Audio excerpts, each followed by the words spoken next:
Yep. Inside, I want to kill myself. We are on an 0-7 run over the last 2 days. After tonight was just complete bullshit.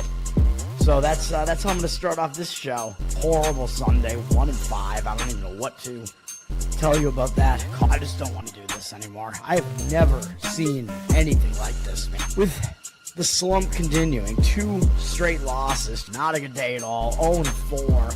I just have not had a good season, man. What can this slump that I'm on? The slump continues. I've reached a new peak, actually. With I'm gonna burn my Bruins hat, man. I don't know what is going on with the Bruins. March 8th, is that what it is? I don't even know. It's March 9th, I think. Who even knows, man? I don't know what day it is anymore. I don't even know what day it is anymore, man.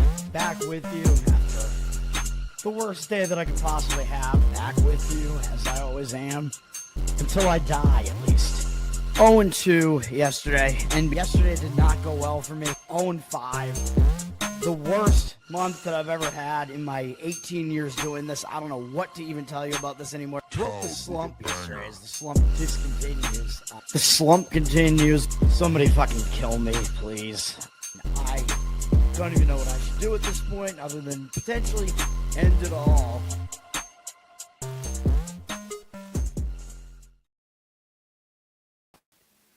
What's up, everybody? It's Toad back with you with Toadstool Sports. It is Thursday, April 30th. Last day of my birth month, man. 1-1 on the show yesterday because we had a rain out in the Houston-Baltimore game. We have the same pitching matchup today, though, so spoiler. We're just going to go with that same play again, and that's going to be my only baseball play of the day. And then I will have a hockey play and an NBA play today as well. Don't love the baseball board. A lot of rainouts. We have 2 doubleheaders today. So, got to talk about all that. We did win with the under easily in Yankees-Rangers. Nathan Eovaldi, shutout performance from him. He was back in form, which is what we needed for that under to happen, and that is what happened. Elmer for the Yankees was not great. I'm kind of happy that the Yankees lost, just as a Yankee hater / Red Sox fan. But, you know, the under was a winner easily, so I'm happy about that. The Red Sox are obviously fucked. Brian Bayo is going to have to remain in the rotation as Sonny Gray is injured, and now Garrett Crochet is injured, which I thought we already knew because he obviously did not look right. Alex Cora, no, he's not hurt at all. Yeah, okay. Obviously, that was not correct because he's on the DL. I'm going to keep calling it the DL. I don't care, man. Oh, it's we can't use that terminology anymore. It's ableist. Yeah, whatever. And then we lost with the Cleveland Cavs. Thanks, Cavs, because they won, but they didn't cover. They had chances to cover at the end, even though they were losing the game by double digits in the third quarter. Toronto shot 67% from the field in the first half or something like that, and over 50% from 3. And we're talking about a Toronto team that is not a good offensive team. It was just such an outlier, dude. Like, come on. How can this keep happening? Like, I don't think my plays are that bad, and we keep getting hit by these ridiculous shooting performances from the other teams. I'm more angry about it than ever because, like, all of my other leans were correct. The Red Sox game went over, although maybe that was a little bit of a weaker play than the Toronto side was obviously the right call. In that game, 1 extra run had to get scored late in the game to send it over. So it barely got over. But I was right about the Braves, although they won on a walk-off, so I had that correct. The Rockies won easily, so that lean was correct. My NBA leans on the totals, the 2 overs in the Pistons game and the Cavs game, those both hit as well. My lean towards the Houston Rockets, that was a winner as well. So I'm pissed, man. It's like maybe I should just splash the board, just put money on everything. I'm trying to be selective and pick the right plays. Cleveland had a 9-point lead. They were right there on that number, although I know you might have had to lay 9.5 or something. They were right there on the number with 4 minutes to go. They're up 9. They have all the momentum. I'm like, all right, they're actually going to do this. No, they don't. They were also still winning by 9 in the final minute, but no, let's just fail. All right, we got to talk about all these games today, man. I'm going to try to run through these. Detroit at Atlanta is first up. Atlanta's on the verge of a sweep, and I talk about when teams are going for the sweep, a lot of times they will overlook that opponent because they beat them. Although Atlanta did win against Skubal yesterday. Skubal had the upper hand a little bit in the game, but Atlanta was in the game, and they won on a Matt Olson walk-off right at the end. So it's a dramatic win, so maybe let down maybe for Atlanta here. I don't know. They're not going to really be looking ahead, though, to the Rockies, you would not think. But Detroit might bring in a little bit of extra effort here. One thing that I will say is the American League sucks. It blows. The Yankees and Tampa Bay are like the only teams above a game above 500, like more than a game above 500 in the AL. The AL is horrible. The National League has dominated interleague play so far, so that is definitely something to keep in mind when we're looking at these interleague games here. It's just the way that it is. The National League is the stronger league. I think that will remain the case. As far as the bullpen usage yesterday, Atlanta has the better bullpen. They used 2 relief pitchers yesterday, and we know some of the high-leverage arms came in. Detroit, Jansen, their closer, blew it yesterday, so they did use him. They used 2 relievers yesterday. The bullpens shape up such that Atlanta is the better bullpen, and the rest is similar, so Atlanta's got the bullpen edge. They're one of the top few bullpens in baseball. Detroit is in the bottom several, so this is based on whip for the time being. Detroit has had a decent offense. Atlanta has been hitting really well as well. Both teams are in the top 6 offensively over the course of the season right now. Detroit might have the starting pitching edge here, but I don't know, man. It's tough to figure this out. Framber Valdez is pitching for Detroit, and when I just look at these names on the surface, I'm like, yeah, I think Valdez is better than Elder, but right now maybe he isn't. He's got a 3.41 ERA, 1.31 whip. That whip is a little bit too high. He did walk 5 guys in his last outing. Maybe he walked 5 guys afterwards. Just this guy's pretty fat, so 5'11", 230. He's just pounding some burgers after a loss like that. I don't know, man. Well, he was in Cincinnati, so it might have been Skyline Chili. Framber Skyline. But he's got a 24-14 strikeout walk ratio now, which is not good. The walk number is bad. The strikeout rate is actually pretty low for him with 34 and a third innings pitched. Only 31 hits allowed, though. I'm not going to say he's been awful because he's allowed more than 2 earned runs only once this season, but there's something a little bit off about him right now. Against the Braves, his numbers are fine in 111 at-bats, 30-10 strikeout walk ratio, 243 batting average allowed, 738 OPS allowed. It's not good or bad, really, so it's hard to gauge. Bryce Elder is pitching for Atlanta. He's been surprisingly good this season so far, 1.95 ERA, 0.97 whip.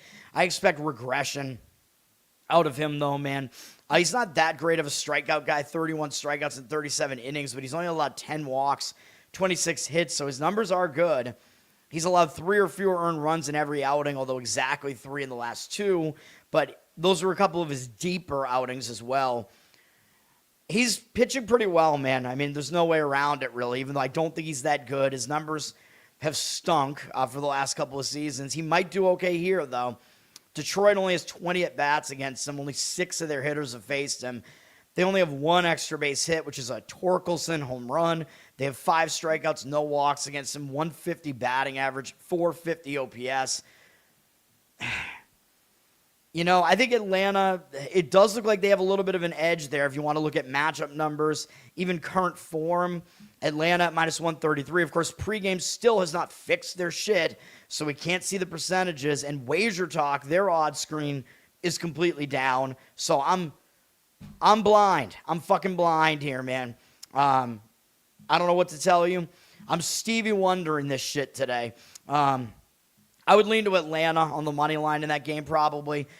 I suppose you could make some arguments for an under in the game. I don't know if I love Detroit's bullpen, but Atlanta's bullpen, with the starting pitching, you could make the argument both pitchers could duel here, so I wouldn't necessarily disagree. The total's at 8.5, but I don't know, man. Atlanta money line might cash in this one, even though I do tend to like the team trying to avoid the sweep. I don't know, but obviously there are reasons why I don't want anything to do with that game. Dirty Sock, what's up? Thanks for hanging out. Next game, we'll talk about the doubleheaders. These are the two doubleheader games, Houston and Baltimore, and then San Francisco, Philadelphia. I'm just going to talk about all four games in one swoop here, or try to. First game, Houston and Baltimore. ESPN says it's going to be McCullers against Bassitt, but I can tell you it is not. Based on what we see here, McCullers is actually going to pitch the second game against Brandon Young, so the pitching matchup in game one is the same. This is one where I would just make sure that you're doing starting pitchers must start here, because we are going to make the same play that I was going to make yesterday between Houston and Baltimore. It is the same pitching matchup. It is Lambert against Bassitt. Baltimore's a small favorite. The total is somewhat high in the 9 range, although it has dropped a little bit. But if you saw my show yesterday, you know what this play is already, because we're just keeping the same play. It wound up being a no play yesterday. Oh, whoops. Was I not sharing my screen? I apologize. Yeah, dude, I'm like so messed up this morning. But yeah, hopefully you got all that. Valdez versus Elder. I'll show it real quick, whatever. Just so you know I'm not lying, man. Here are the Valdez matchup numbers against the Braves. Bryce Elder against Detroit. There you go. All right. Anyway, this is going to be Lambert against Bassitt. So ESPN does not have this correct. We're going to do Houston first 5 again, although I've only found it at plus 100 this time and not plus 102, but whatever. Some of the books didn't even have the number available yet, but anything in that range I think is fine. Obviously, we're still going to exclude Houston's bullpen. Even though the bullpens are rested here, Houston's bullpen is at a huge disadvantage. They're the worst bullpen in baseball. ERA over 6. The whip is 1.68. Horrible. Don't want any part of it. We're going with the starting pitching. Baltimore, their bullpen is all right. They're 6th in whip. Their ERA is in the 4s, though, but still obviously the better bullpen. Houston has hit pretty well. Baltimore, their offense hasn't been too bad at 10th in OPS. Houston remains one of the top OPS teams, though, so their offense is good. And I think they're going to be able to hit against Bassitt here. If you wanted to go Houston, over their team total or something like that, you could do that too. If you can find a first 5 inning Houston over their team total, that makes sense to me. We're looking at Lambert here. He is pitching in this one. I handicapped it yesterday, so I'm going to try to do it quick, but he's got a 3.27 ERA. 1.27 whip is a little bit high, but he's only made 2 starts so far, and his career was not off on the right foot with Colorado, so yeah, there is the chance that maybe he's not good, and, his career really got delayed. He's 29. He's never really amounted to anything, but pitching in Colorado sucks, dude. I mean, come on. Like, you're trying to pitch at Coors Field. I don't know. I mean, that may have had some effect on his numbers. This season so far, he's been all right enough that I prefer him over Bassitt. And he faced St. Louis, did give up 4 runs there. We got the over correct in that game because I didn't trust Lambert. But he had an 8-to-1 strikeout walk ratio. And yes, he did walk 3 guys against Cleveland, but he shut them out for 6 innings. He's got 16 Ks in 11 innings, 10 hits allowed, 4 walks. The walks are a little bit high, but he's striking guys out, so he's fooling guys. He's not that hittable. I know he didn't face like the greatest offenses here, but St. Louis has hit okay. Yeah, Baltimore's a little bit better than those other offenses, but they haven't seen much of him. 4 of their hitters have faced him. They're 2 for 9 off him. The only hits have come from Alonso. 1 extra base hit, a triple there. They have 3 strikeouts, 1 walk against him. 222 average, 744 OPS. But he's fairly unfamiliar to them. Their numbers aren't really that good against him. And we're fading Chris Bassitt here, man. Bassitt has been awful. 6.75 ERA, 2.06 whip. As I keep saying, I was raising the alarm on this guy last year because I'm like, this guy is not as good as he looks. He's not as good as his ERA suggests. He's in his later 30s. He throws all fastballs, like all different kinds of fastballs. Major league hitters can hit that shit, even if you're changing up your movement on them and whatever. He's not good, dude. Even though he is better at home, I will give you that, but it's not good enough. This year, he has 10 strikeouts and 13 walks and 31 hits allowed in 21 to third innings. This is ugly. Ugly, ugly stuff. I know Baltimore's won his last 3 outings, but he got run support in those. Maybe Baltimore realizes they got a hit behind him because he blows, but these numbers are just not something you could back at all. And Houston has been able to hit him in 125 at bats. We have a big sample. 18 to 13 strikeout walk ratio, 288 average allowed, 899 OPS. These are bad numbers, so we are still going to do what I was going to do yesterday. Houston, I got to edit this because this is now a game one, just so we're not confused here. Houston in game one, actually, I'll put it in parentheses because that doesn't look good. Houston, first 5 innings, money line in game one is the play. Is that readable? I don't know. I don't know, man. Hold on.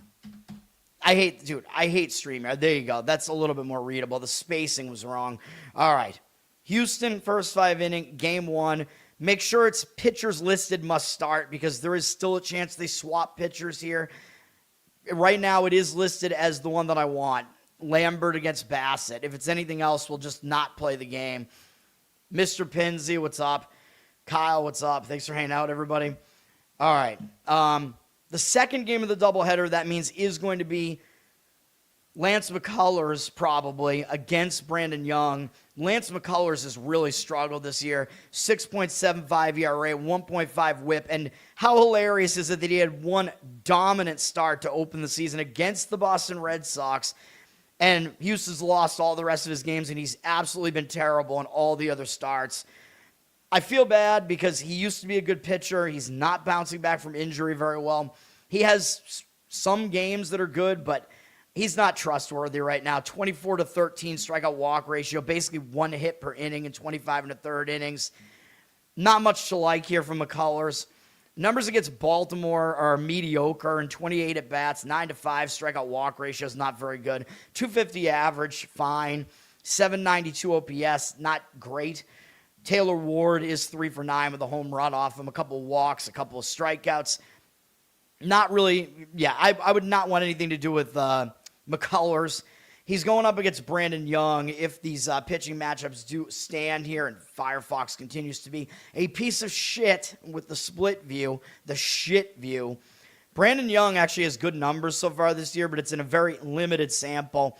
I mean, he's a guy, he's 27. His career hasn't really taken off, even though he did have some upside. There is still a chance that he has like a decent season, something like that, but 2.53 ERA, 1.13 whip so far, but it's only in 2 starts, and it was against the Sox, the White Sox and the Red Sox. I don't know how impressive that really is. These offenses are either not good or not playing particularly well, and his Red Sox start was not totally impressive. He has a 7 to 3 strikeout walk ratio, 9 hits allowed in 10 2/3 innings. Didn't go that deep into the outings. Was pretty inefficient in the Red Sox game with his pitches. I don't know, man. Young is tough to figure out. His numbers against Houston, they have 5 hitters who have faced him, 25 at bats, 4 strikeouts, 1 walk, 200 average, 711 OPS, which is far from convenient. He's allowed 2 home runs to them. It's not a horrible OPS, but it's not great. I don't know, man. I mean, this game is really anybody's guess. I think Young, he's definitely a question mark. Like, he could be good. He could stink. I have no idea. I don't want to try to guess. McCullers could at some point have a good start just randomly, but I don't trust him. So probably Baltimore is the more trustworthy team in that game. They're listed, they're minus 127 right now, and that's game 2. I suppose if I had to have an opinion on it, I guess I would lean to Baltimore in that one. Maybe you go Baltimore over their team total. That makes a lot of sense. The total in that game is 9. If you go over the team total, you're taking Young's mystery out of the equation. You're just going with Baltimore to hit McCullers and hit Houston's bullpen. That makes some sense to me, especially after there might be some bullpen usage in the first game. So Baltimore over the team total in the second game maybe makes some sense. Next game up is we have a lot of afternoon games because a lot of these teams have to travel afterwards. St. Louis at Pittsburgh, San Francisco and Philadelphia. The first game up is listed as the same pitching matchup as yesterday, and I believe it will be, which is Logan Webb against Christopher Sanchez. So I did handicap that game yesterday. The total is low. It's even lower than it was yesterday. It's at around 7 because this is expected to be a good pitching matchup between two pretty strong starters. Bullpens are now rested a little bit because they didn't play yesterday, and Philly is a minus 140 favorite in this game. Now, the bullpens, though, San Francisco does have the better bullpen. They're a top 10 bullpen. I think they're probably a little bit better than that. Philadelphia's bullpen has not been particularly good. They are, where are they at? There they are, 17th.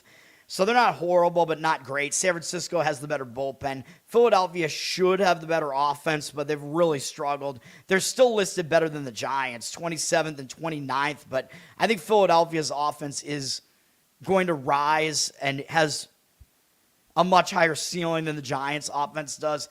Now, I handicapped this yesterday. Logan Webb, his numbers are not really that good so far this year. 4.86 ERA, 1.38 whip. But you kind of dig into his numbers. I mean, they're pretty similar to what you usually get out of him. He's allowed 4 or fewer runs in every outing except the first one of the season against the Yankees. So that's skewing his numbers a little bit. His walk number is a little bit high. 32 strikeouts, 13 walks, 38 hits allowed in 37 innings. None of this is bad, and at this point, we know who Webb is. He's usually a guy that will grind, go out there, give you at least 6 innings basically every time out. He'll probably allow 3 or 4 runs. Usually his ERA is like in the high 3s, I think, and usually a whip in the 1-2s. Like, he's steady. His numbers against Philadelphia are pretty good. In 64 at-bats, 21 strikeouts and 3 walks. That's a good ratio. 188 batting average, allowed 536 OPS. So it does look like a pretty good matchup for Webb against Philly's offense. Sanchez for Philly, as I mentioned yesterday, his numbers are weird right now. His ERA is good, 2.94, but his 1.6 whip is very concerning. He's allowed way too many hits. 43 to 10 strikeout walk ratio in 33 2/3 innings. That's not bad. That's pretty much what you get out of Sanchez. Very high strikeout rate. The walk rate's not that bad, but he's allowed 44 hits. So some combination of striking guys out, but also being too hittable. Very, very strange. It's kind of hard to figure that out because usually strikeout guys are walking too many guys, more so than they're allowing too many hits.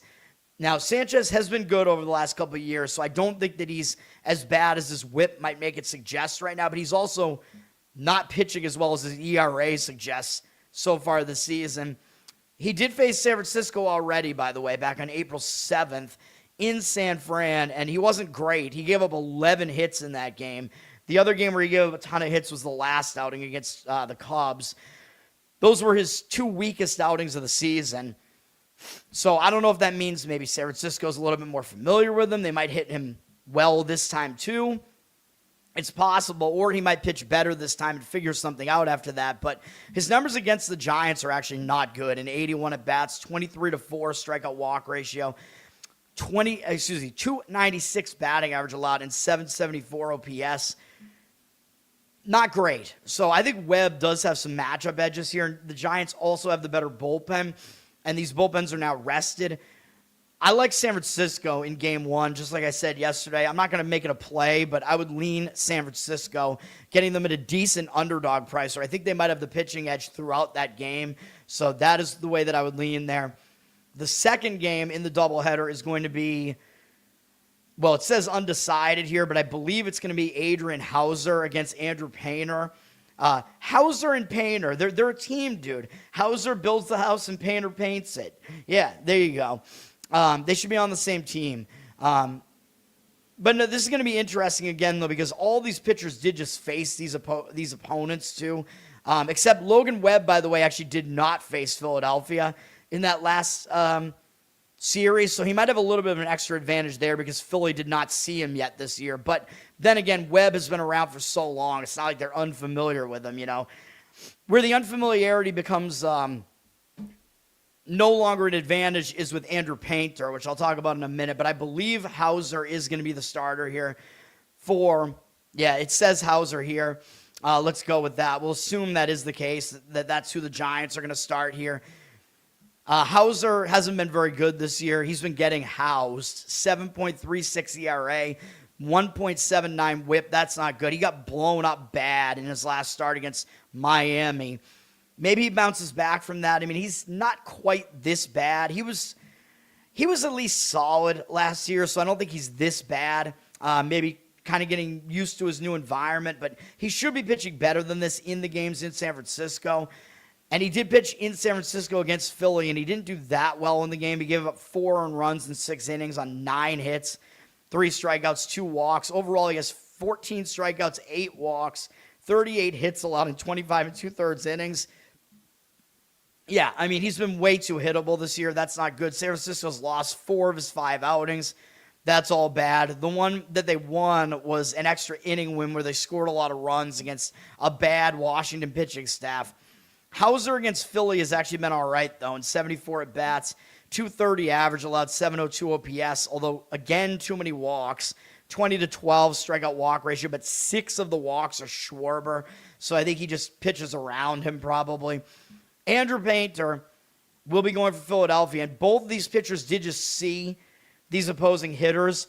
But for Painter, I think that's an extra disadvantage because Painter had the unfamiliarity edge the first time facing San Francisco because he's a young guy, dude. He made his Major League debut this season, and I think he does have some upside. He's got some good stuff. He's a decent prospect. But the fact that San Francisco has seen him, and he didn't even do well in that outing, even though it was at San Francisco, pitcher-friendly park, bad offense. He gave up 4 earned runs on 9 hits in 4 innings, 1 strikeout, 1 walk. That's not going to cut it. So he might do better potentially this time, but now that the Giants have seen him, the Giants know him a little bit better, and they might be able to hit him better this time. So he does not have the unfamiliarity edge anymore here. He hasn't been good over the last few starts. He had to face Arizona and the Braves twice, though. So he has not had it that easy. Those are pretty good offenses.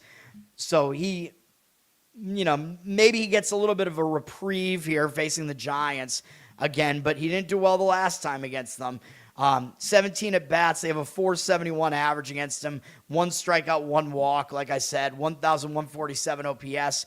Most of the same guys are going to be facing him again here.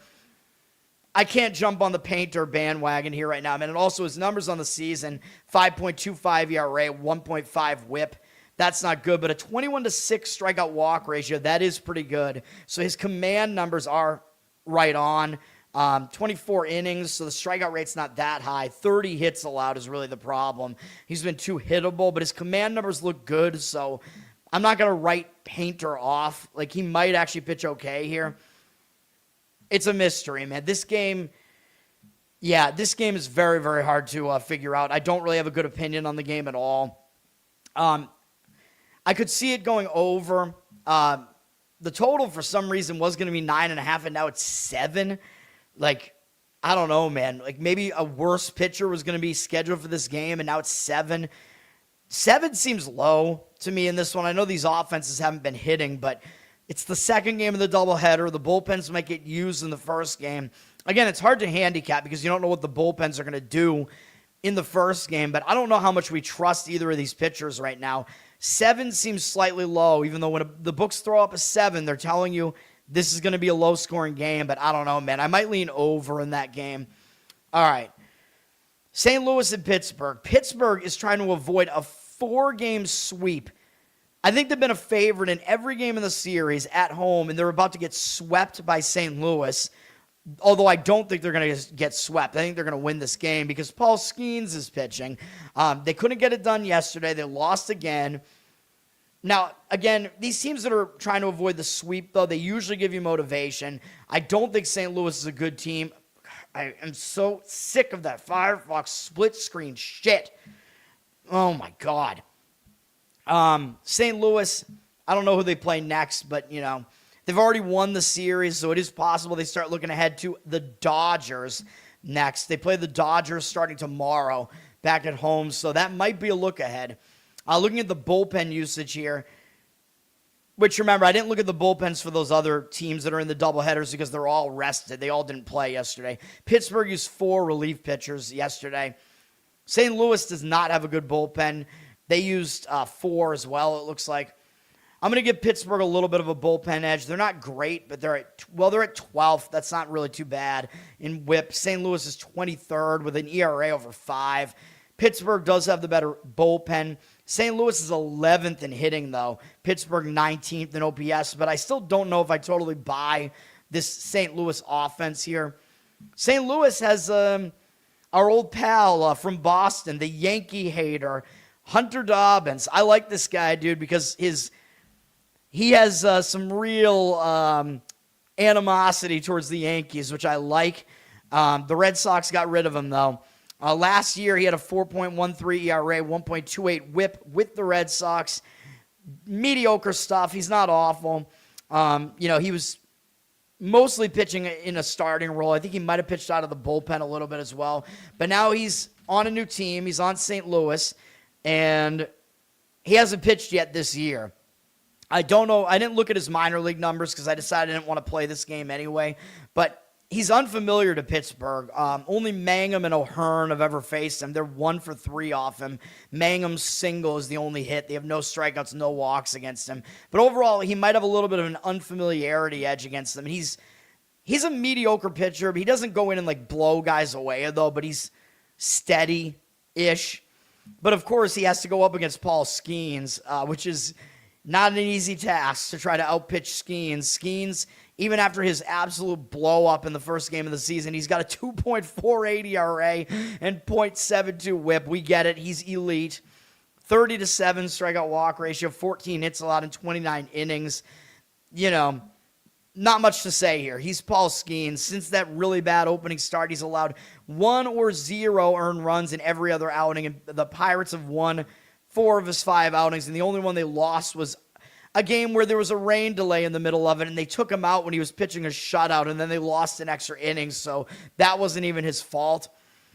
They should win this game. Skenes against St. Louis, 70 at-bats, 19 strikeouts, 2 walks, 229 average, 536 OPS. I have to lead Pittsburgh in this game, but it's how do you play them? Because Skenes, obviously, you're paying way too much for Paul Skenes. Minus 215 is the number there. I don't know if I see a way of doing it with Pittsburgh, really. I really don't know. You could go St. Louis under their team total. That probably makes some sense to just go with Skenes to hold them down. But then you got to worry about the Pirates' bullpen. If you can find a first 5-inning St. Louis under, you could do that. But you're really going to need Skenes to do what he's been doing and allow 1 run at most probably to them. Another option is you could go under in the game. It's at 7.5 or 7 right now. I worry about the bullpens a lot, though, so I guess you could go first 5 innings under in this game. That's definitely an option. You got to worry a little bit about Dobbins. Don't know what he's going to look like in his first start of the season and having to go up against Skenes, but he might be excited, right?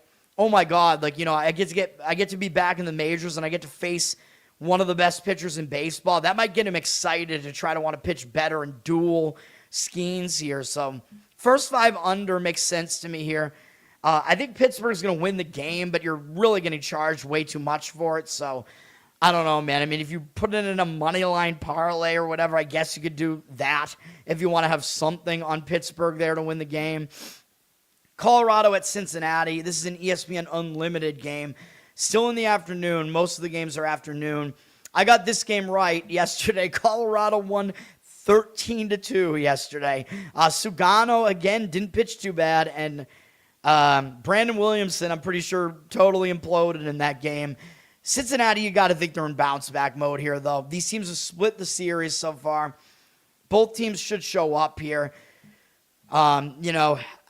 I think Cincinnati could be in bounce-back mode. They're still the better team over Colorado, even though I don't think they're as good as their record indicates. Cincinnati used 2 relief pitchers yesterday. It was a game where it was so out of control that you save your better relievers.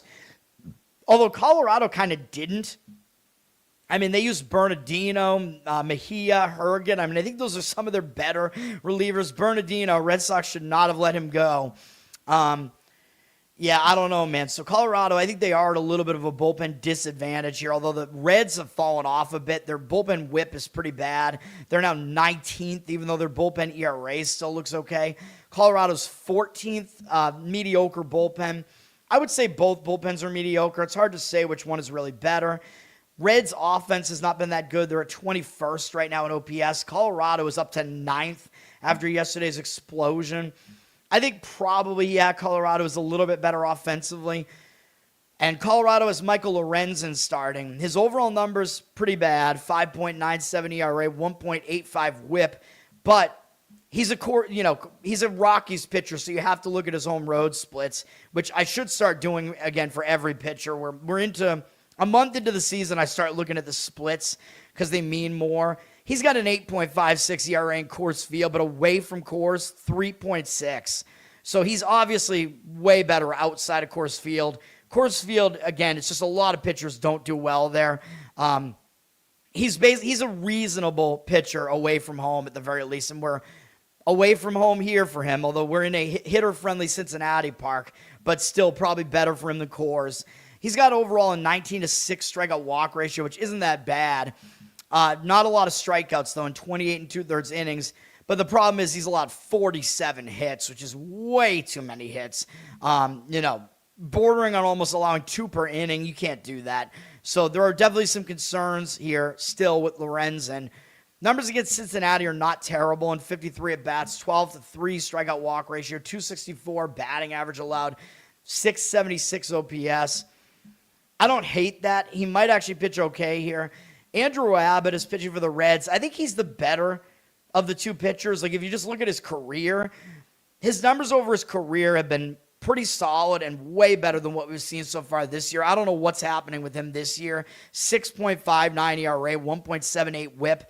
You got to think based on his career numbers, he is going to improve off of that.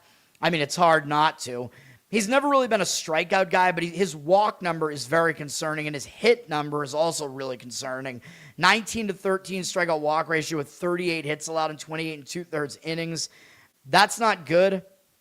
You got to worry about him. He wasn't good in all 3 of his recent outings have been bad. He hasn't gone 5 innings in any of them. Multiple walks in every start. Really, just throughout the month of April, it's pretty much been the case.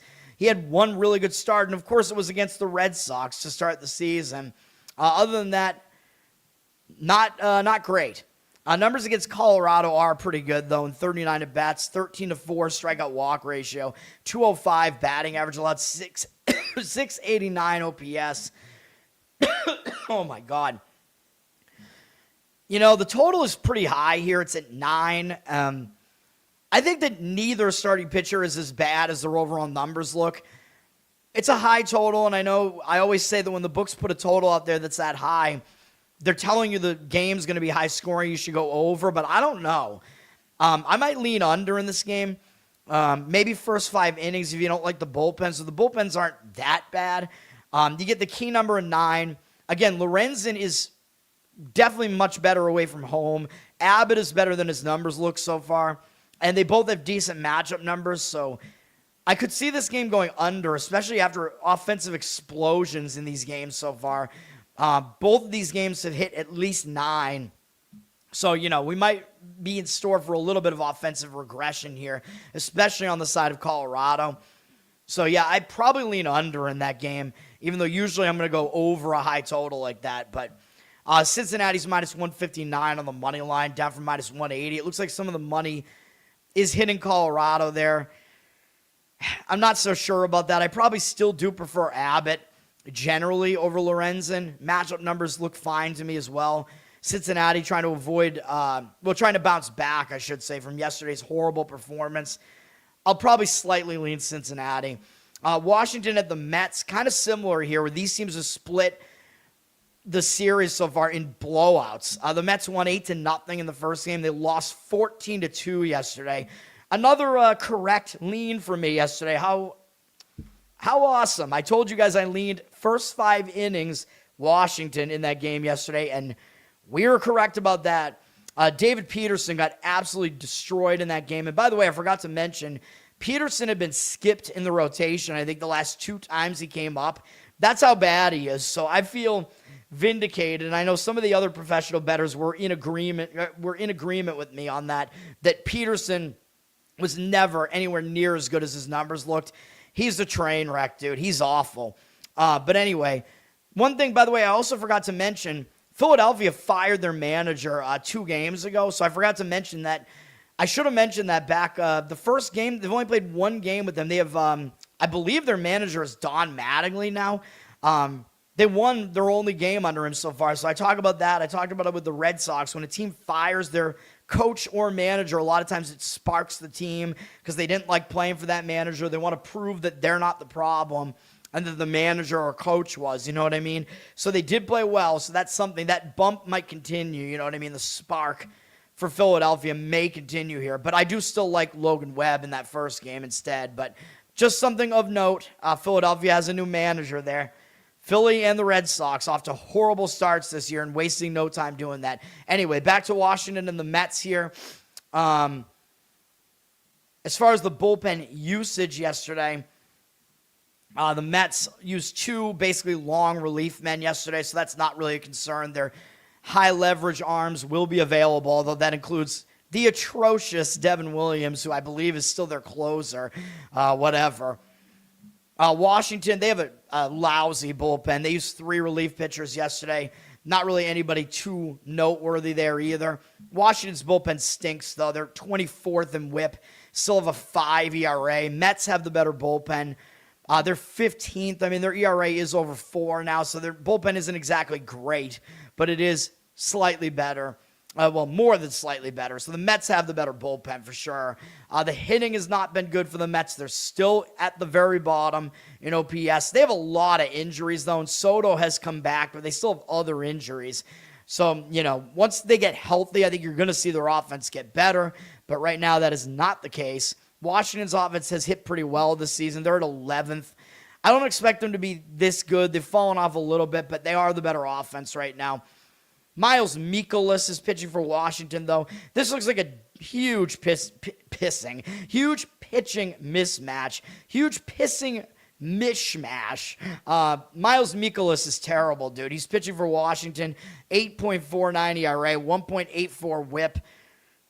Not anything to see here. 16 to 10 strikeout walk ratio and 33 hits allowed in 23 and a third innings, along with 7 home runs allowed. Did allow 4 in one outing against the Dodgers, though, 4 home runs. Besides that outing, he's allowed. After that outing, he's allowed 3 or fewer earned runs in every outing since. So you got to give him credit for that. But he's going not deep into any of them. He hasn't made it past 4 innings in any of them. So he's not trustworthy. He's not pitching well. Washington's bullpen's going to probably come into this game pretty early. His numbers against the Mets, not good either. 68 at bats, 16 to 1 strikeout walk ratio is good, but a 309 batting average allowed, 863 OPS. There's no way that you could trust any of Washington's pitching here. And Freddie Peralta is pitching for the Mets. He was the Milwaukee Ace last year, man. He's got a 3.9 ERA, 1.21 whip this season. He's struggled a bit with the walks. I mean, that is kind of his thing, though. 36 strikeouts in 32 and a third innings. That's good. A lot of strikeouts. 13 walks. It's not horrible, but you'd like to see that number lower than that. And 26 hits allowed. That's pretty low. He hasn't been very hittable. Since his opening start against Pittsburgh, he's allowed 3 or fewer earned runs in every outing, although the Mets can't score, so they've lost 4 of his last 5. Not really his fault. He's pitched well enough to keep them in every one of those games. So, I'd probably be a little pissed if I was him. His numbers against the Nationals are kind of weird. 35 at bats, 9 strikeouts, no walks, but they have a 314 average off him, but only a 686 OPS. And I think the OPS is more indicative of what you're going to get because he's not allowing a lot of power hitting. 2 extra base hits, doubles from Abrams and Garcia Jr. Peralta clearly is a lot better than Mikolas. I mean, the Mets, the Mets have to win this game. Although I feel like I've said that a lot of times where they didn't. But minus 198 is kind of a high price to lay on the Mets, though. And it's dropped a little bit. I think I would go Mets over their team total, man. The total's sitting at 8 for the full game. I think the Mets team total is 4.5. I know that's dicey because the Mets have only gone over that total. That means you need the Mets to score 5 runs, and I think they've only done that, I don't know, twice in the last 8 games or something like that. But one of them was in this series. And if they're going to do it, this is the matchup for it, man. They hit Mikolas well in the past. He's a terrible pitcher. He's probably not going to last long, and Washington's bullpen is no better. So the Mets should score runs here. That's the way I would probably play it instead of trying to pay a price on the Mets or whatever. I would go Mets over their team total. Then you take that kind of mystery of Peralta out of there, too. You don't have to worry about him walking guys or his 300 allowed batting average to Washington, whatever. Mets over their team total makes sense to me in that game. Arizona is at Milwaukee. Speaking of Freddie Peralta, these teams have split the first 2 games in the series as well. The losing team only scored 2 runs in each game.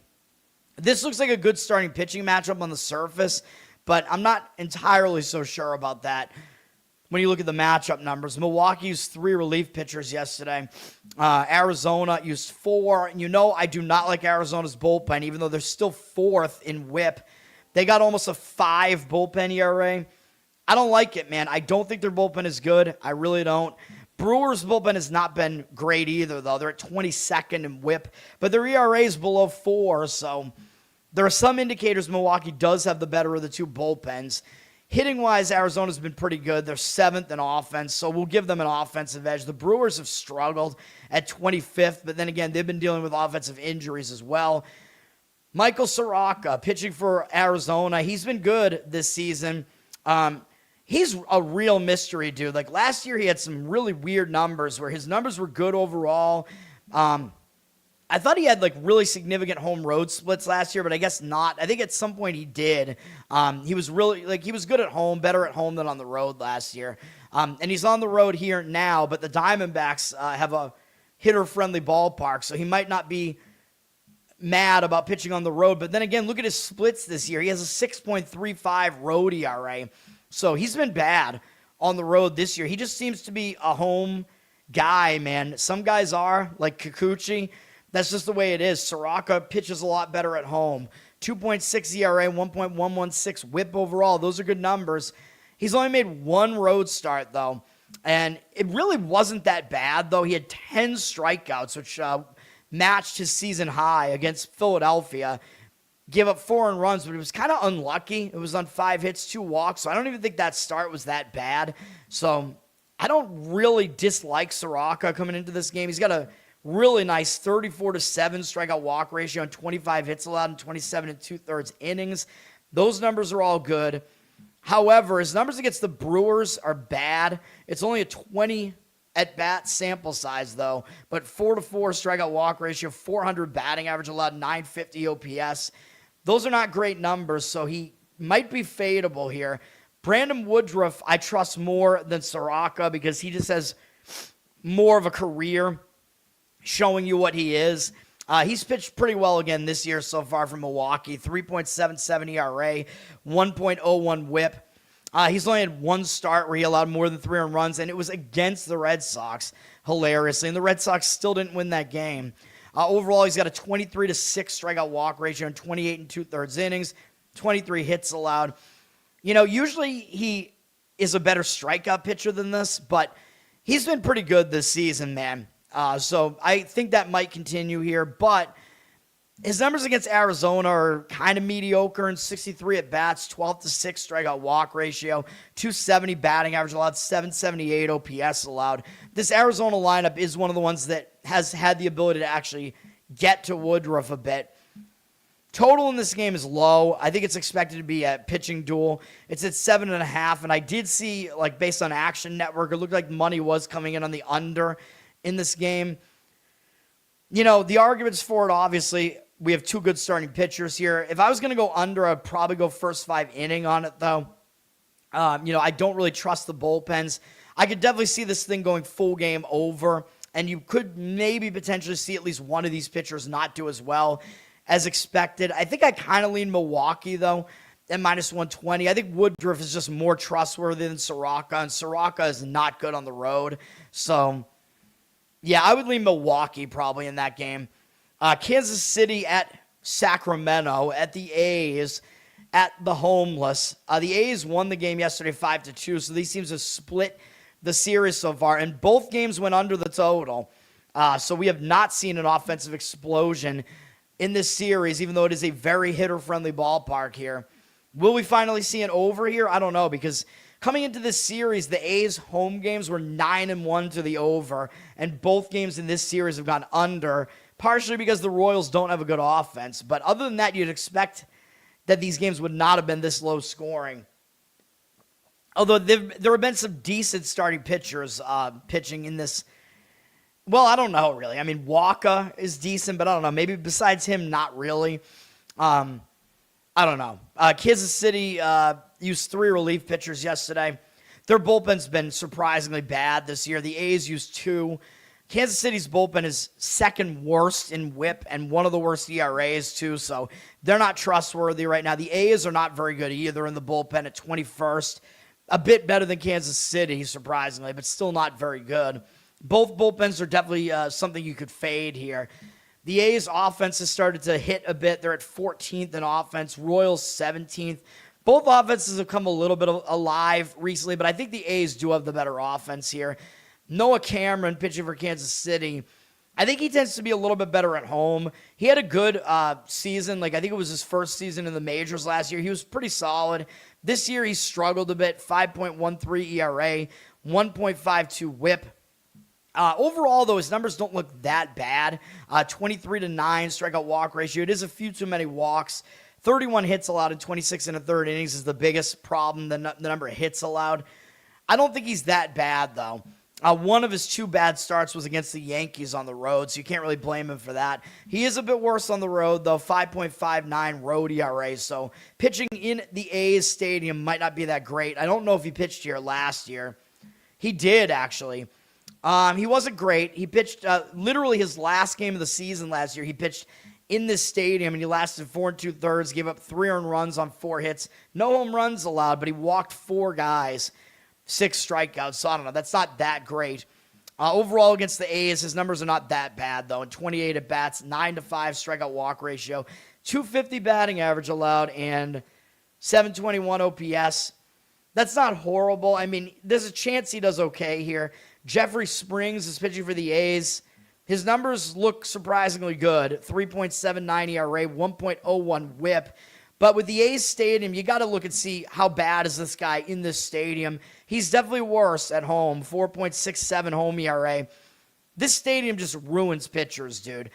So Springs has been really impressive on the road, not so much at home. His worst start of the season was getting blown up by the White Sox at home. His last 2 starts haven't really been that good. It's not great that he just gave up 4 runs on the road to Texas, who are not a very strong offense, and that was a pitcher-friendly park. Although overall, he's got a 31-11 strikeout walk ratio and 25 hits allowed in 35 2/3 innings. Those numbers aren't really that bad. I don't know, man, but he does struggle in this park. Numbers against Kansas City, 23 at-bats, 2 strikeouts, no walks. 304 average is definitely too high, but he's only allowed 2 extra base hits, doubles to Witt Jr. and Isbell. They only have a 696 OPS off him, which is not that high, so he might do okay here. It's a tough game to gauge, man. There are arguments for the pitchers to both do well. There are arguments for them to not do well. We could see some regression or progression back to some sort of offense in this game, especially against these bullpens. Total is high at 9.5 for a reason. You know, I mean, Cameron's not as good on the road. Springs is not as good in this stadium. That combined with the bullpens, I know the offenses aren't that great, but I think over maybe is worth a look here. It is 9.5 juice to the over. The A's, I keep saying Oakland, I think. The A's are minus 122 on the money line. I don't really have a strong opinion on the side, though. I don't have a strong opinion in general in that game. And then we only have 1 game left because I already talked about the doubleheaders. The only real night game is Toronto at Minnesota, and this is a new series. Minnesota just lost their series to Seattle. They're staying at home, so they do have a little bit of a travel edge here with the fact that they're staying at home. Minnesota used 3 relief pitchers yesterday, and their bullpen is not good. Toronto used 4 yesterday, though, and Toronto was traveling in from beating the Red Sox, so Toronto is coming off a big divisional series, so could be a potential letdown for them. But then again, starting a road trip, sometimes you are focused to start the road trip. So maybe they will be in a focused spot here. I don't know. I think Toronto does have the upper hand in the starting pitching, but looking at the bullpens, like I said, Minnesota's bullpen is bad. They're a bottom 4 bullpen right now. WHIP over 1.5 and ERA over 5. That's all really bad.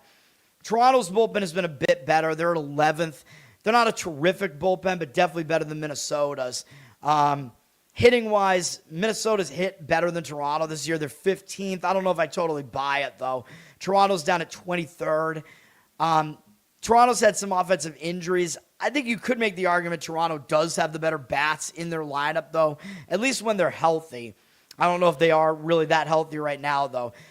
Kevin Gausman is pitching for the Blue Jays. He's having a good season. 2.57 ERA, .94 WHIP. I mean, he is good. He's one of their best starters, if not their best. 38-6 strikeout walk ratio, very good in 35 innings pitched. I think I keep saying at bats. I mean innings. 27 hits allowed. All these numbers are good. He's allowed 3 or fewer earned runs in every outing, 2 or fewer in all but 1. Toronto's won his last 3 games. Yeah, we know he's good. We get it. Against Minnesota, of course, ESPN does an update, so I have to change it. His numbers are decent in 82 at-bats, 23 strikeouts, 8 walks.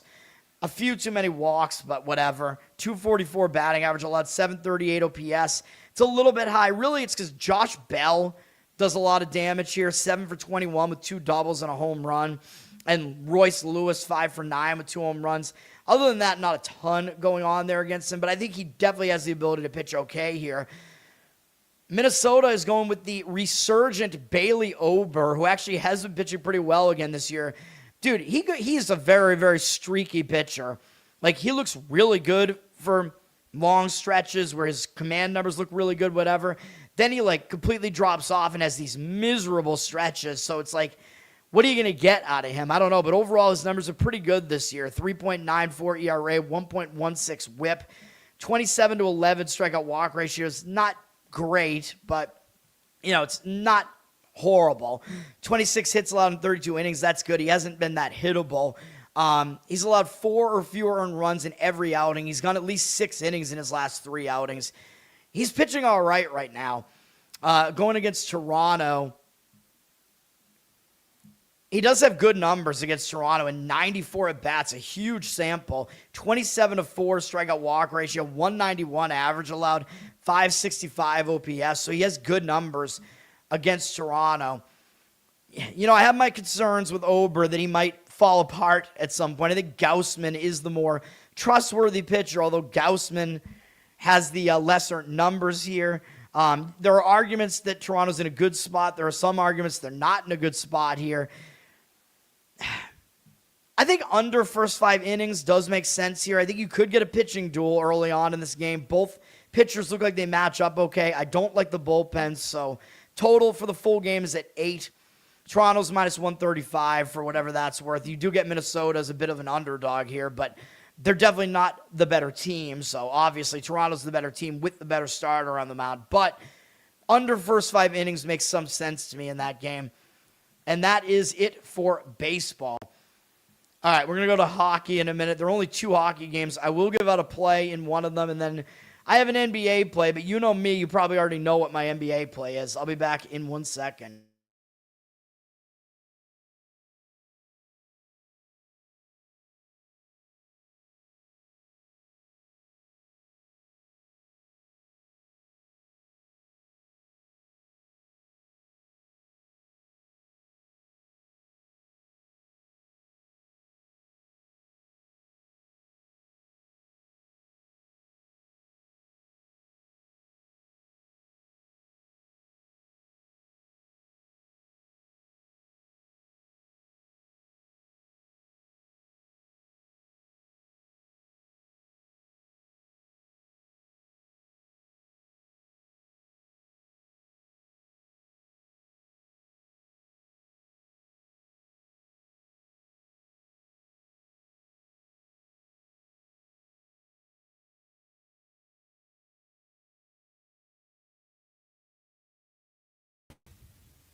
All right, hockey.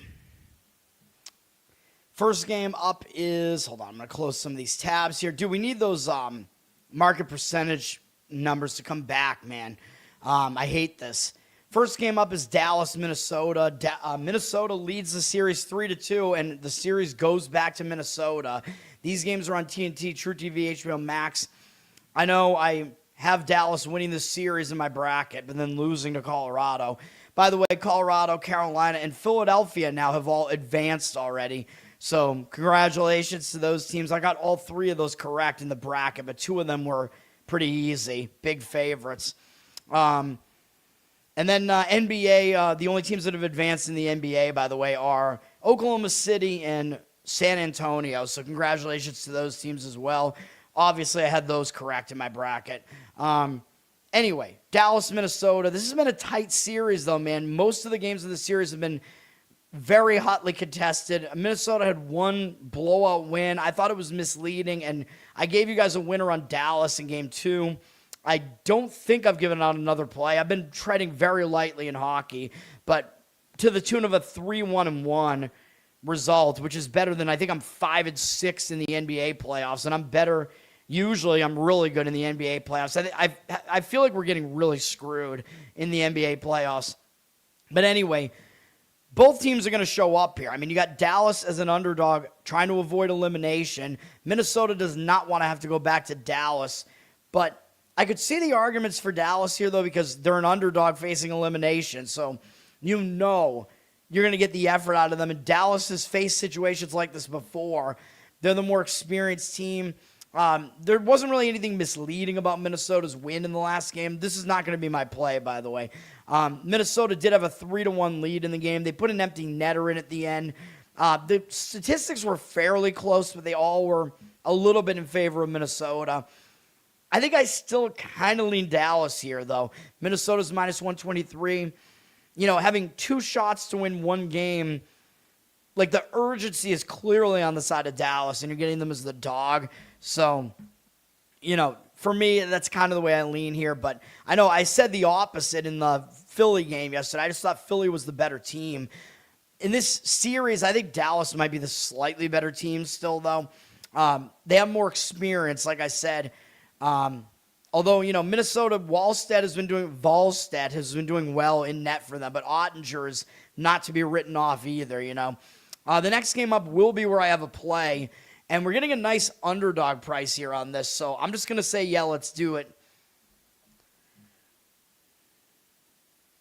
Because you know me, when we have like some small outliers, we're going to take Anaheim to actually win the series here against Edmonton, even though because if they win the game tonight, they'll win the series. Because you know I picked Edmonton to win in my bracket, of course. I know Edmonton is the more experienced team.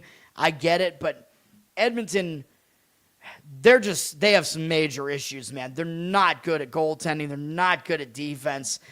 They're an extremely vulnerable team, and they just got back into the series. They were down 3-1. I told you this would be a very home-centric series, by the way, because Anaheim is... Both teams are actually way better at home than on the road, and only the home team has won every game in the series except Game 2 where Anaheim stole one on the road. The home team has won every other game in the series, so I like that. And if we look at what the number was, you know, it was about the same. Anaheim was a small underdog in the last time they were at home, so it was around the same. So I think the price is fine here. You know, Anaheim could certainly win this thing at home. They do not want to have to go back to Edmonton. And if we look at the previous game, Edmonton won 4-1 at home. They had the best game of the series.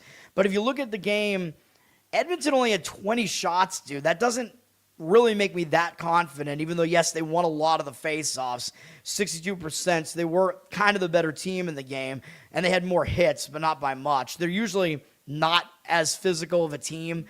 Anaheim had more shots. I know some of it was because they were behind, but I think you just had kind of a goaltending outlier of a game for Anaheim here, and maybe even on the other side. Edmonton usually does not hold their opponent to one goal. You know what I mean? So I expect Edmonton to obviously allow more goals. If you wanted to go Anaheim over their team total in this game, you could definitely do that too. They should bounce back from only scoring one goal. But we're going to just go with them to win as the dog here, man. And that's it. I mean, they fell into a hole immediately in the game and couldn't get out of it, and that was it in that game. You know, Edmonton has been very, very sketchy in the series. Anaheim's looked like the better team. for most of the series. I think it's going to happen here. If you look at the home road splits, like I said, Anaheim was very bad on the road this year, below 500. Edmonton was a little bit above 500 at home, but it flips in the opposite venue. Edmonton, if you include their overtime losses, they were below 500 on the road. Anaheim was significantly better at home than they were on the road, and you're getting them as a dog here, and they've won both home games in the series so far. We're going to do it. We're going to go with Anaheim to get the job done, man. Edmonton's sitting at around minus 130. Again, we have a crazy total of 7 here.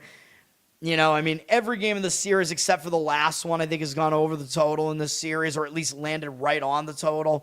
I don't really have a feel for, I could see it going over again just because the last game was strangely low scoring on the side of Anaheim, but it could be a more intense game because it's a 3-2 series late in the series, but the travel, might kind of mess with the defenses a little bit. It's hard to gauge. Defenses need to be well rested to play better. So I don't know. The total in Dallas, Minnesota is much lower, by the way, at 5.5. Could definitely be an under type of game there. Again, it's a close series where both teams are going to be focused on defense. Anyway, NBA, let's go. First game up, I believe, I think it's Knicks-Hawks is the first game up, yeah. Series going back to Atlanta after the Knicks won in a blowout in Game 5 at home. Knicks very likely to win the series at this point, and this game's on ESPN, and so is the late game with the middle game, the Celtics game, being on Peacock and NBC Network. Now, this was an outlier, though. The Knicks won the game by almost 30 points. I know Atlanta's not really known as a defensive team, but you look at what happened in this game. This is not going to be my play, but this was a bit of an outlier. The Knicks, Atlanta actually outpossessed them in the game. Well, sort of. Atlanta had more field goal attempts in the game, but the Knicks shot 57% from the field, 42% from 3. The Knicks don't really take as many threes. So Atlanta still hit more, but that's not going to happen again, dude. There's going to be regression here on the side of the Knicks. They're not going to score 126 points again. They're not going to shoot this well again. And Atlanta also shot badly from the free throw line, 59%. They're going to shoot a little bit better than that in this game. And also the Knicks had 2 times as many free throw attempts. They were getting to the line constantly, 34-17. You might think the refs are going to kind of swing it the other way a little bit in this game, man, especially because there is money involved too, so maybe the league wants these series to go longer. I don't know, but I don't think you're going to see that much of a free throw disparity in favor of the Knicks, especially on the road. The things that worry me, though, the Knicks dominated the rebound battle, 48-27. That does worry me that the Knicks were actually really dominant in the paint. So this is not going to be my play. But I am going to lean to the Hawks here. They're still an underdog at home, looking to avoid elimination, and there is still the zigzag at play because they got annihilated in the last game, and the Knicks should drop a little bit, as far as their shooting is concerned. The Knicks are at minus 2.5 here. You're going to get the biggest number you've gotten on the Hawks all series at home, so I kind of like that. The Hawks went 1-1 in the home games so far in the series.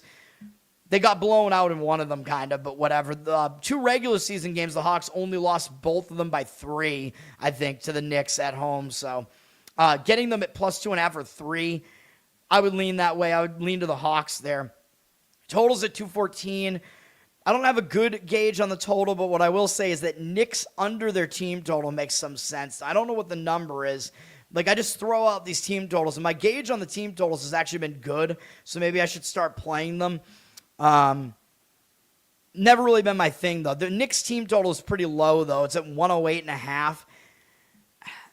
But, I think I would probably lean under. I'm worried that the Hawks defense isn't good enough, though.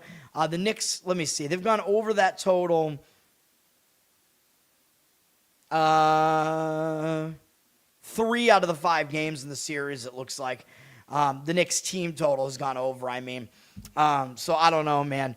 But, yeah, it looks like there could be some offensive regression from the Knicks in that game. The next game up, this is my play. Celtics, Philadelphia. What do I always say? Celtics coming off an embarrassing loss as a home double-digit favorite. This has been the Joe Mazzulla thing, man. They get sloppy at home. They lose games at home they shouldn't lose. They're the way better team. And then what do? They get way more focused after that happens. They go out on the road and they win. We're going to do it again.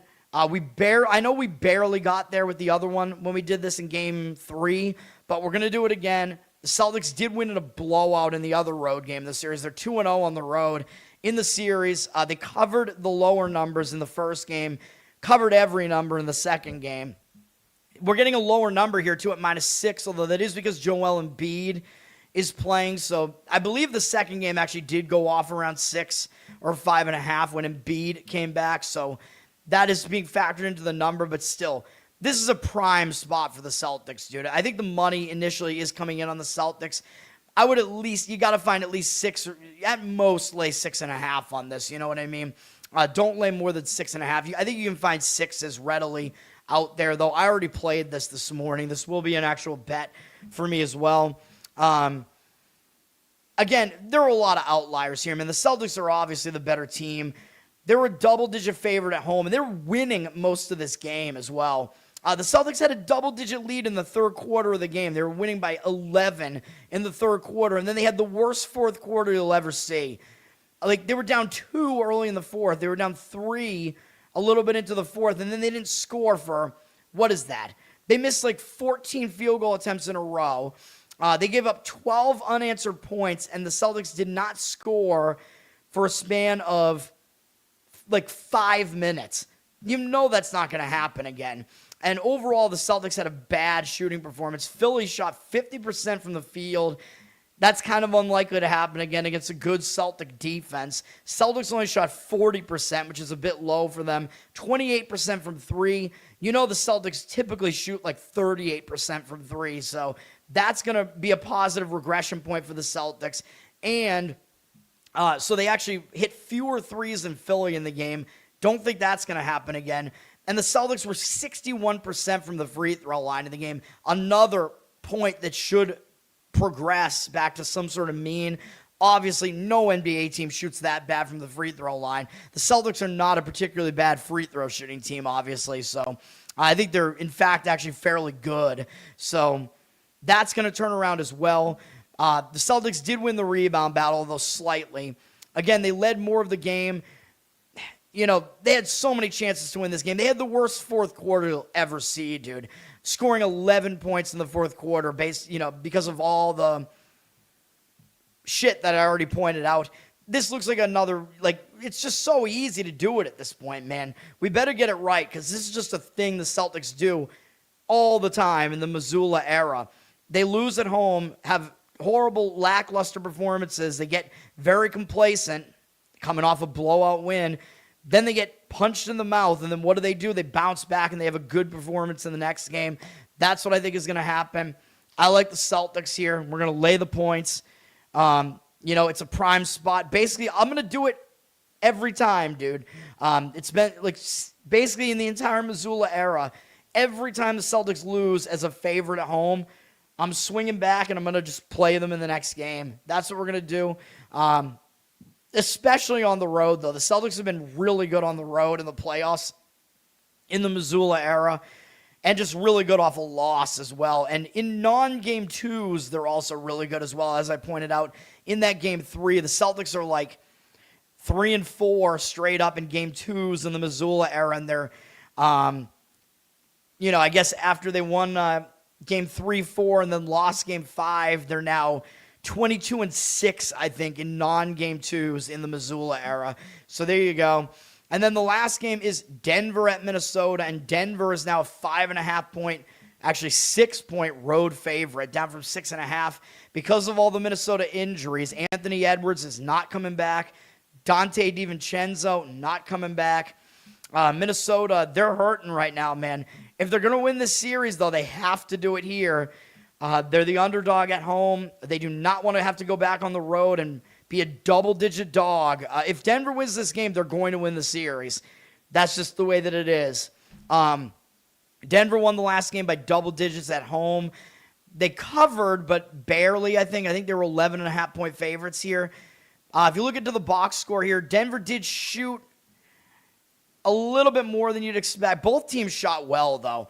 Denver 57%, Minnesota 51%, and Minnesota 43% from 3. Denver is the more capable offense, though, especially with Minnesota without their best shooter. So I don't think both teams had kind of outlier high shooting percentages here, and I think the regression could happen on both sides, but Denver's been the better offense all year. And while, yes, Minnesota is the better defense, you have to, Anthony Edwards is a pretty good defender, too, and he's obviously out now. Now, there are some indicators that Minnesota should zigzag here, though, because they did win the rebound battle in the game. They have the better defense. They're at home.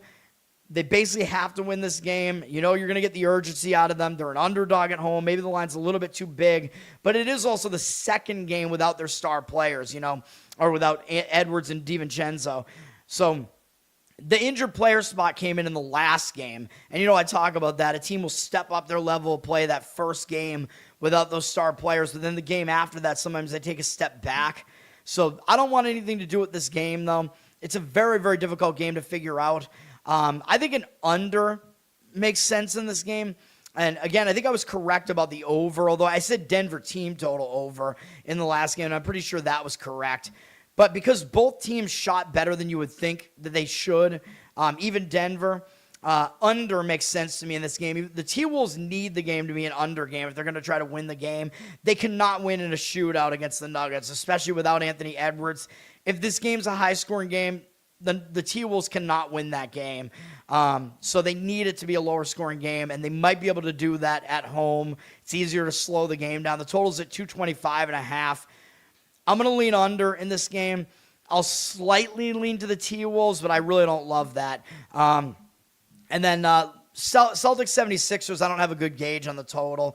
It's at 212.5. I don't really see, the biggest outlier is the Celtics having that just absolutely cold fourth quarter. So as far as the totals, Celtics team total over obviously is a way to play this game as well. The Celtics should see some positive regression, from the free throw line, and also just shooting in general. So that's a way to play that game as well, would be to go over the Celtics team total. Makes sense in that game as well. And in that number, let me see, what are you getting on that number before I get out of here? The number is around 109.5 on that. Definitely Celtics obviously capable of doing that, especially if they're hitting threes. The Celtics are just so high variance, dude. All 3 games that two of the 3 games that they won, they went over that total. And both games they lost, they went way under it. So, that's the way that it is. But I am expecting an offensive bounce back. But the good thing about playing the spread in the game where we did play them in Game 3 is that they actually wound up covering despite not having the greatest offensive performance in that game. So that was at least the good thing about that. That's going to do it, man. I guess the other thing I'll say about the Celtics is they're not as good as that year they won the championship, man. Drew Holiday is a huge loss for them.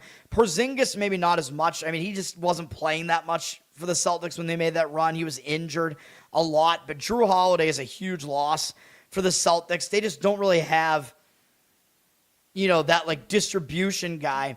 Like the Celtics were spreading the ball all over the place that year, and everybody was getting their points. You know what I mean? Now, this year, it's just the Tatum and Brown show, and I don't know if that's enough. I don't like it, man. Maybe it's enough to win the East. I mean, the Celtics do still have a very deep roster. They're well coached, and they all play hard, but I don't like what I'm seeing. You got their third guy, Derek White, is just not even factoring into the offense anymore. He's playing good defense, and that is why they have him out there, but still, I don't know, man. I don't know if I like it, and that White-Holiday tandem was the best defensive guard tandem in recent years, so breaking that up kind of sucks. But Celtics better just get it done, in this series, move on to the next series.